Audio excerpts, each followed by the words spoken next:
गुरु प्यारी साध संगत जी, नमस्कार जी। आप सब कैसे हो? आशा करती हूँ बाबा जी के श्री चरणों में अरदास करती हूँ कि मालिक के कृपा से, निरंकार दातार की मेहरबानी से आप सब बहुत खुश होंगे, मौज बहार में होंगे और अवश्य ही भजन सिमरन में होंगे। साध संगत जी, मैं हाजिर हूँ आज आप सभी से एक बहुत ही खूबसूरत साखी साझा करने के लिए। उम्मीद करती हूँ ये साखी आप सभी को बहुत पसंद आएगी। तो साथ संगत जी, चलिए आइए समय ना गवाते हुए साखी को आप सभी से साझा करते हैं जी। साथ संगत जी, एक वृद्ध सन्यासी अपनी कुटिया में रहकर साधन भजन करते थे। वहां के राजा कभी कभी उनके पास जाकर ज्ञान की बातें सुना करते थे। संत की सेवा का महत्व जानकर उन्होंने महात्मा जी से आग्रह किया कि महाराज, मैं आपके लिए कुछ अच्छी व्यवस्था करना चाहता हूँ। सन्यासी ने कहा कि मुझे किसी वस्तु की आवश्यकता नहीं, मैं अपनी व्यवस्था में प्रसन्न हूँ।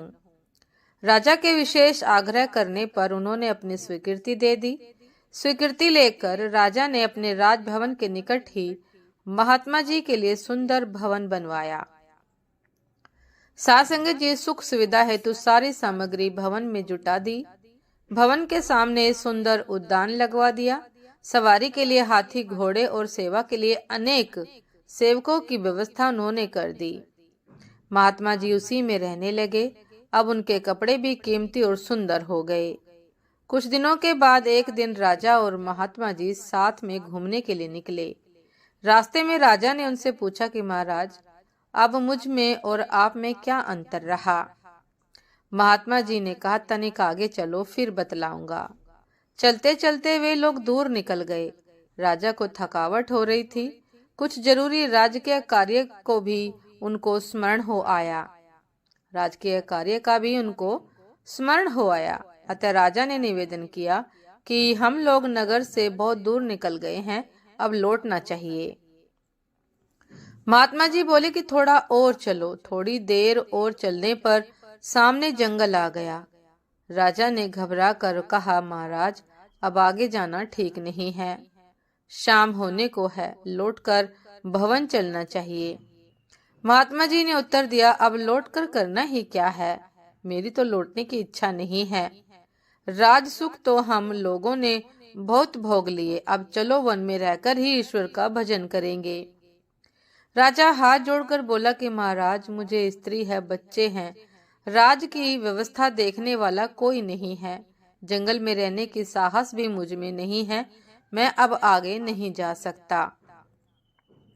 साध संगत जी, महात्मा जी ने हंसते हुए कहा कि राजन, मुझ में और तुझ में यही अंतर है। बाहरी रहन सहन से क्या होता है, हृदय का भाव ही प्रधान है। जिसका मन भोगों में आसक्त है वह वन में रहकर भी संसारी है, और जिसका मन अनासक्त है वह महल में रहकर भी विरक्त है, सन्यासी है। तुम महल में जाओ और मैं अपने लक्ष्य की ओर चलता हूँ। ऐसा कहकर महात्मा जी घने जंगल में ओझल हो गए।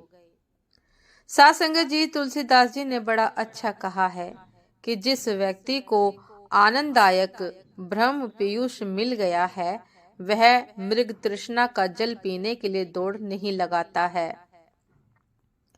ब्रह्म पीयूष मधुर शीतल, जो पै मन सो रस पावे, तो कत मृग जल रूप विषय, कारण निशि वासर धावे।